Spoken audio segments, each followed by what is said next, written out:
Les 5 habitudes que je vais vous décrire sont des basiques de la nutrition. Correctement appliquées, elles contribuent à vous rapprocher de votre but ultime, un corps sain et en pleine forme. Ralentissez.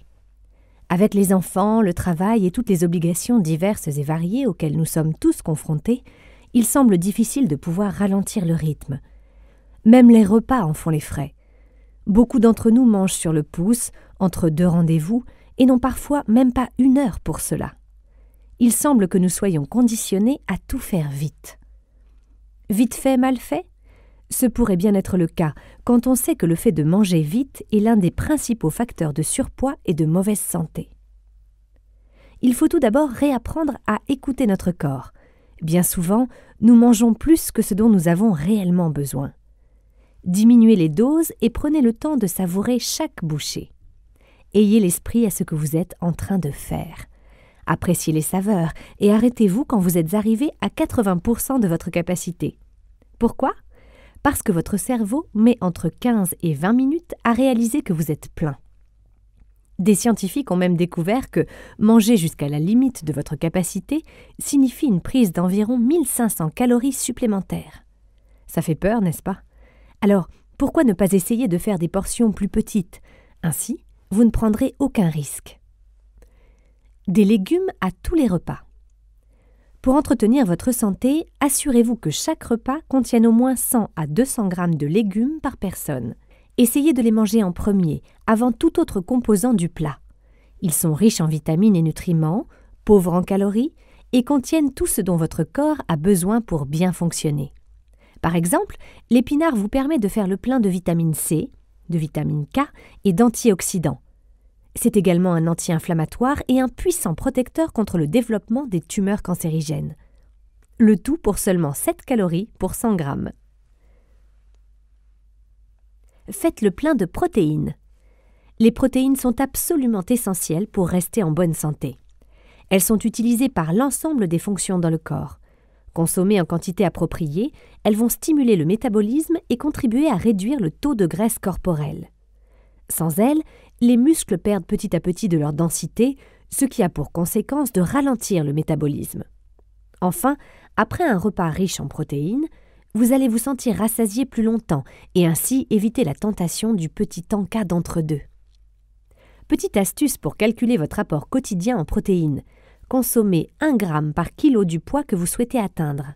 Par exemple, pour un poids idéal de 55 kg, consommez quotidiennement 55 grammes de protéines.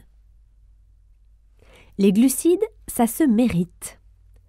En effet, les glucides ne sont pas mauvais pour vous, pour peu que vous les consommiez en quantité raisonnable. Et que vous évitiez tout ce qui ressemble de près ou de loin à des glucides raffinés ou transformés. Le plus simple, pour ne pas se tromper, est de calculer votre apport glucidique quotidien en fonction de votre activité physique. Les glucides que vous ingérez sont aussitôt transformés en énergie. En revanche, tous ceux qui ne sont pas utilisés sont stockés pour un usage ultérieur, soit dans vos muscles, sous forme de glycogène, soit sous forme de graisse. C'est pourquoi les athlètes et les personnes qui ont une activité physique intense ont besoin d'une plus grande quantité de glucides que le consommateur lambda. En revanche, ceux qui ont pour objectif de perdre ce petit surplus de gras déplaisant chercheront à réguler leur apport quotidien en glucides.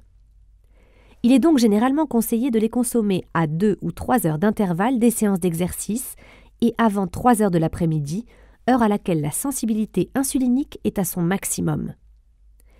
Il est important de noter que cette règle ne s'applique pas aux fruits et légumes, mais plutôt aux aliments riches en féculents, comme l'avoine, les céréales complètes, le riz, les pommes de terre, etc.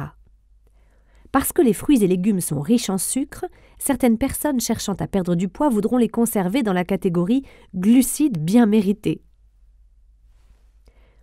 Bonne graisse versus mauvaise graisse. Il existe des bonnes graisses qu'il est indispensable de consommer pour rester en bonne santé. C'est grâce à elles que nous nous sentons rassasiés quand nous mangeons. Ce sont aussi elles qui contribuent à réguler la faim, en plus de nous fournir tous les nutriments dont nous avons besoin. Ces bonnes graisses se trouvent dans des aliments comme l'avocat, les amandes, l'huile de poisson, les noix, l'huile de coco, les graines de lin, etc. On a remarqué que l'alimentation dans les pays occidentaux est trop riche en oméga 6 et trop pauvre en oméga 3, ce qui provoque toutes sortes d'inflammations et autres problèmes de santé. Mais il est possible de réajuster la balance en réduisant l'apport en oméga 3 et, inversement, en augmentant celui en oméga 6. Par exemple, en ajoutant quelques graines de lin à vos smoothies, en mangeant des amandes ou en prenant des compléments alimentaires à base d'huile de poisson.